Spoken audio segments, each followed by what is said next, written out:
last lap. Elliott draws away. Lake Speed gets one more shot at Bill Elliott. No one's been able to contain Elliott all afternoon. And one thing that Lake Speed didn't need was those cars running side by side with him. Of course, they were running for positions too, but he needed every clean shot that he could get to keep up with Elliott. He's not going to be able to do it. Yeah, he wanted a bit of help there, but too late now. First place, no contest given to Elliott. Battle will be for third. Lake Speed is in second. Battle will be Waltrip, Baker, Rudd inside that third position. There's Lake Speed right there. In the second position, Bill Elliott is on his way to his greatest race ever. A little looseness up in turn number 3. A couple of cars all the way sideways.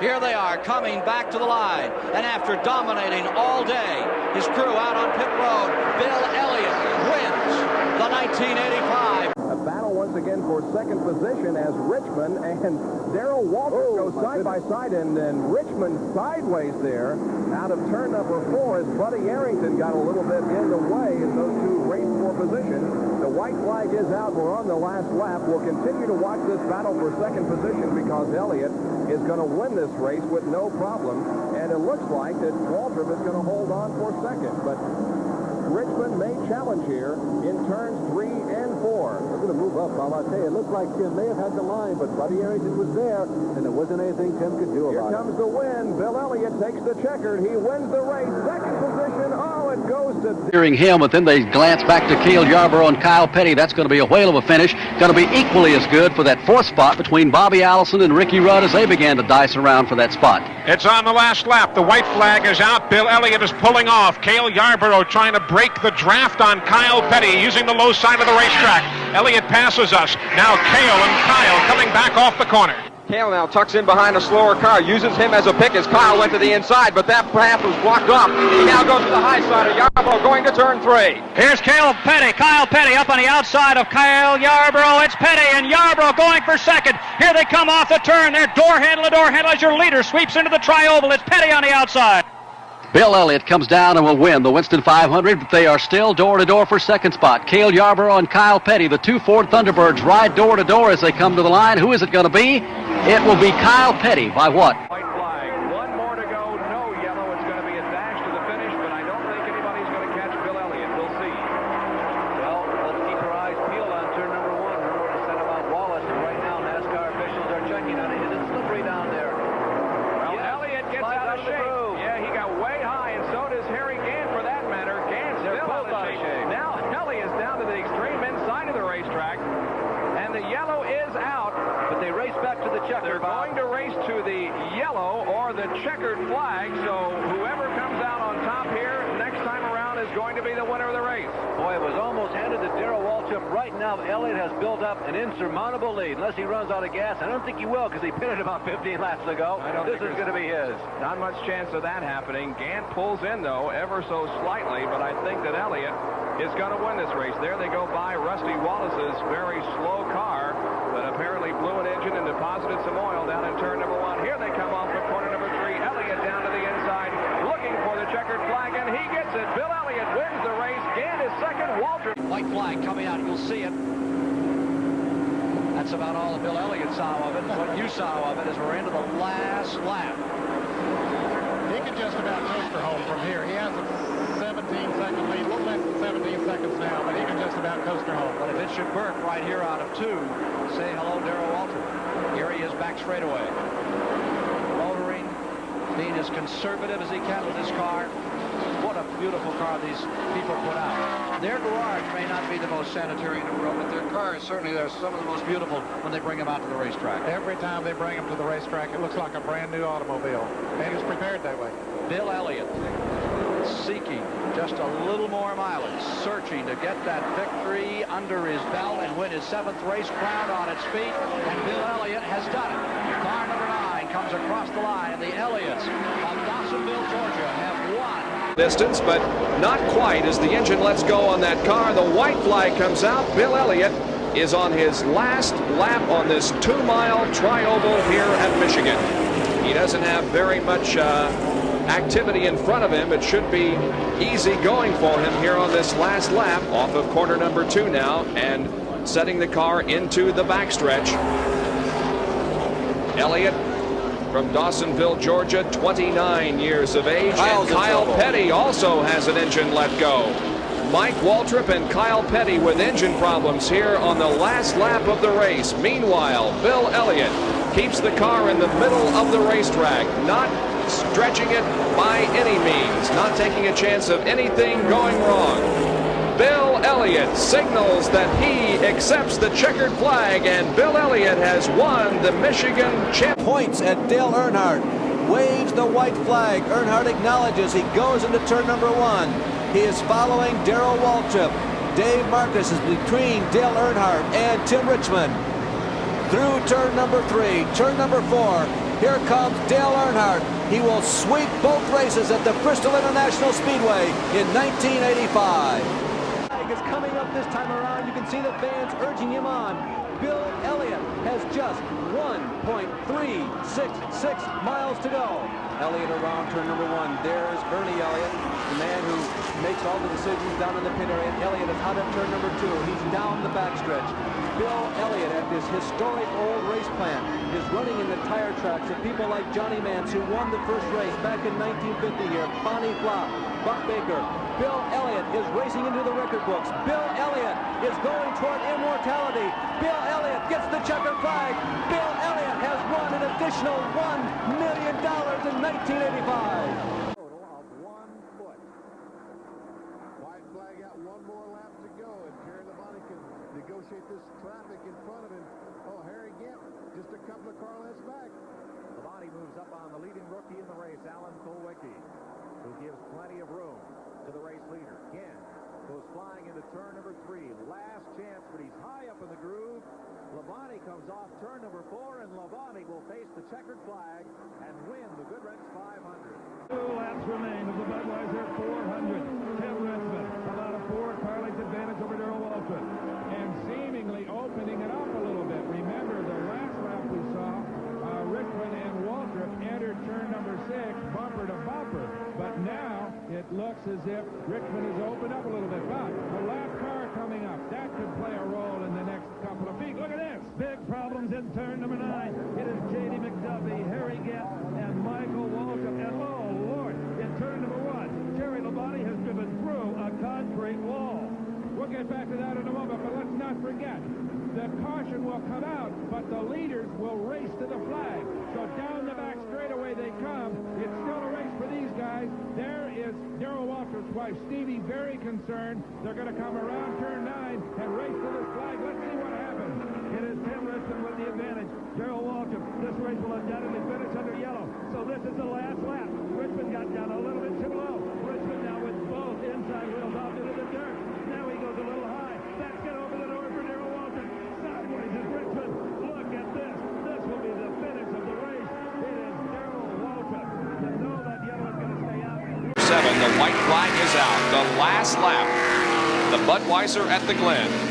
Here they come down the straightaway. It's a 1.15 second advantage for Tim Richmond.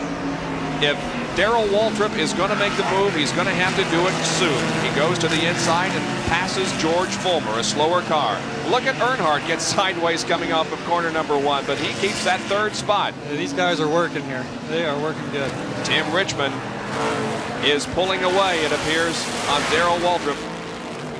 Tim Richmond will be winning his 4th race of 1986, and that will be the most wins that any driver has. Coming in, Dale Earnhardt had 3 wins, Tim Richmond had 3 wins, Jeff Bodine had 2, but Tim will be all alone now in the win column should he put together this victory here this afternoon, and he has about a half a lap to go.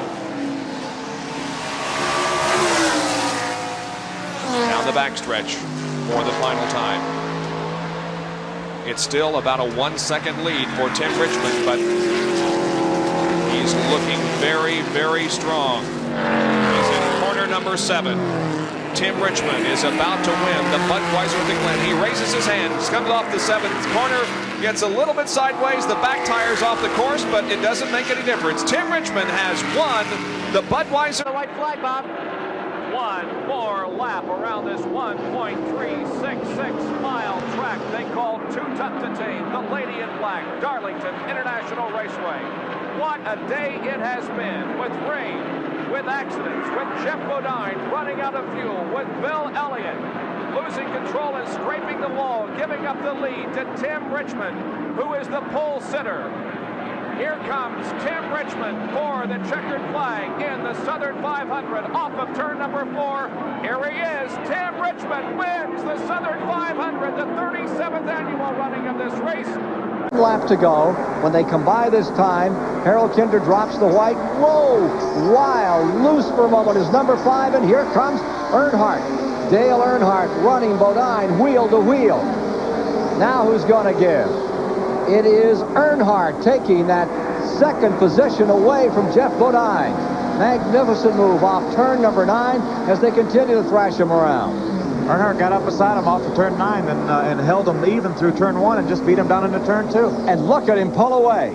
Just flying away now from Jeff Bodine.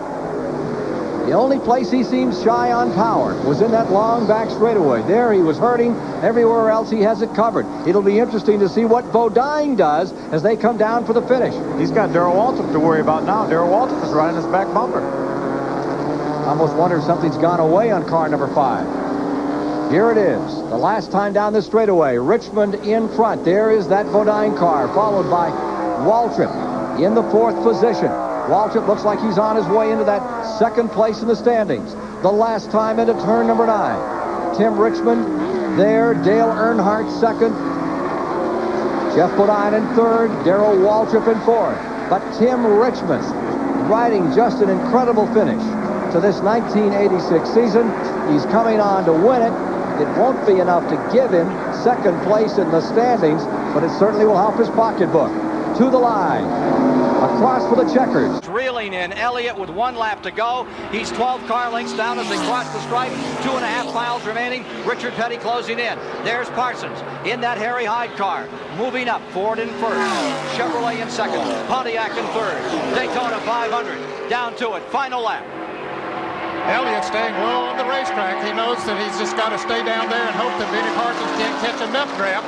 Parsons coming right down on the racetrack with him on the low side, trying to pick up that draft, but again, I'm afraid he's too far behind. Here they are for turn number 3. Parsons still trying to close. Final lap. Last sprint out of turn number 4.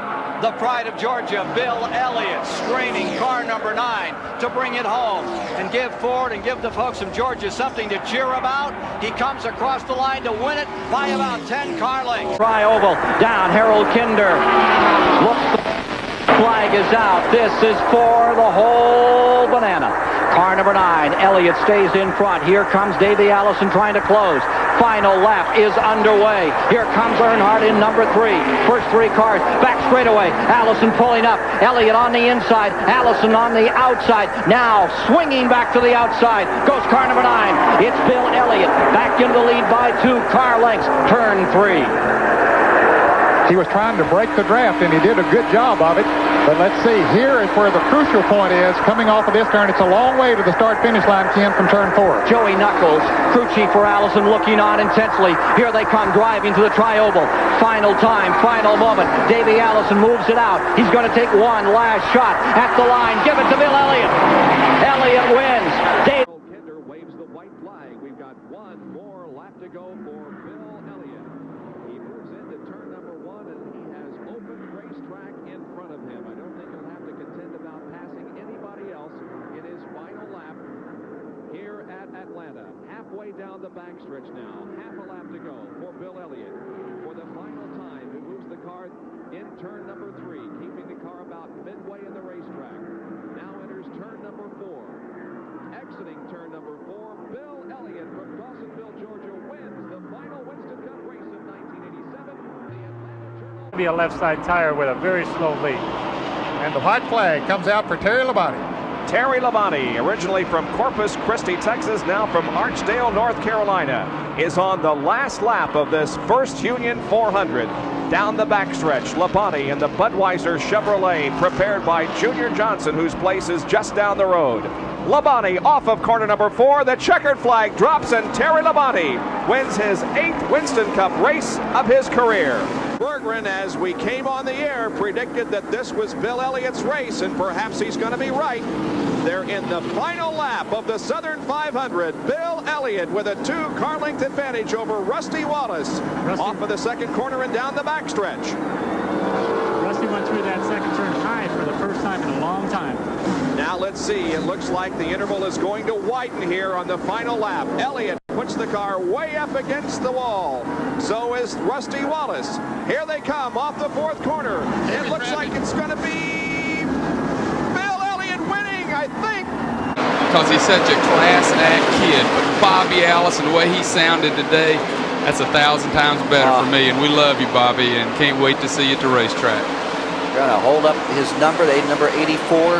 Next year will become part of the Stavola team, but the number 12 is still very much on the calendar with the Stavolas for 1988 for Bobby Allison. Checkered flag is about to fall on his son, who has won here the Richmond 400 this afternoon on this brand new track. To see what happens to their driver. Bill is not going to win the Atlanta Journal 500, but he apparently is going to win the Winston Cup for 1988. Bill right now is in 11th position. And remember, he needed to finish 18th or better to win the race, or rather win the Cup, regardless of what Rusty Wallace did. And it is going to come down to that situation. Rusty Wallace from Fenton, Missouri is about to win the Atlanta Journal 500. Here he comes off of corner number 4, and Rusty Wallace wins race number 6 of 1988. King speed. Here's the white flag. We got one more lap to go, and look at the battle for second spot. It is Dale Earnhardt on the inside in the black number 3, and Alan Kulwicki on the high side in the multicolored number 7. Here they come off of the second corner. The battle for second place rages on. Earnhardt is trying desperately to hold off Alan Kulwicki. Points very valuable here. Kulwicki, however, moves to the inside in turn number 4. Here comes Rusty Wallace. He wins the Goodrich 500.